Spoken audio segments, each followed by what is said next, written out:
D Eisenhower was born on October 14, 1890. He was a descendant of migrants who came from Germany. His family settled in Pennsylvania before eventually settling in Kansas with only $24 to their name.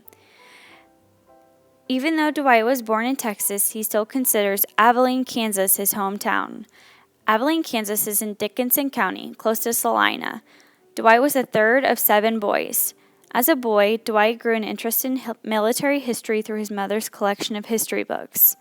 After graduating from Abilene High School in 1909, Dwight spent a few years working to pay for tuition for college.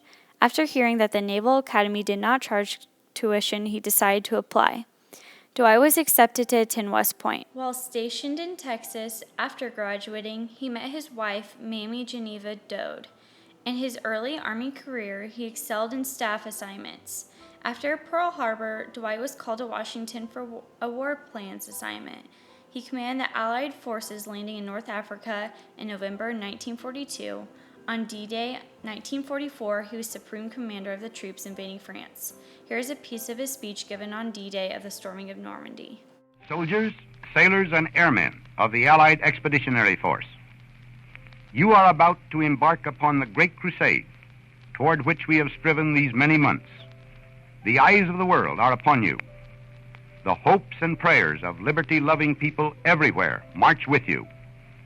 In company with our brave allies and brothers in arms on other fronts, you will bring about the destruction of the German war machine, the elimination of Nazi tyranny over the oppressed peoples of Europe, and security for ourselves in a free world.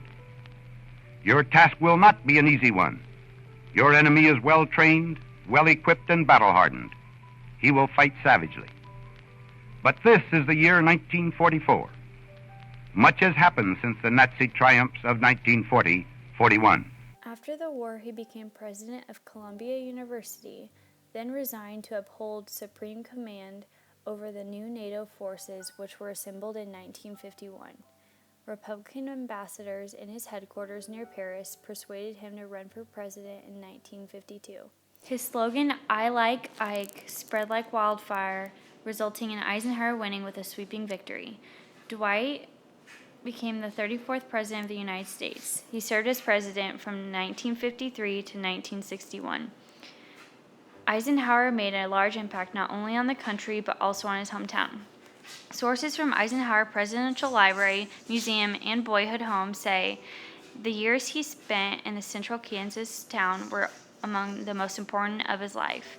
For it was in Abilene that the boy who would grow up to become General of the Army and the 34th President of the United States developed the skills and first displayed the character that would see him and the nation through some of the most perilous times the world has ever known. Dwight D Eisenhower passed away on March 28, 1969. There are many buildings, including schools and monuments of this historic man.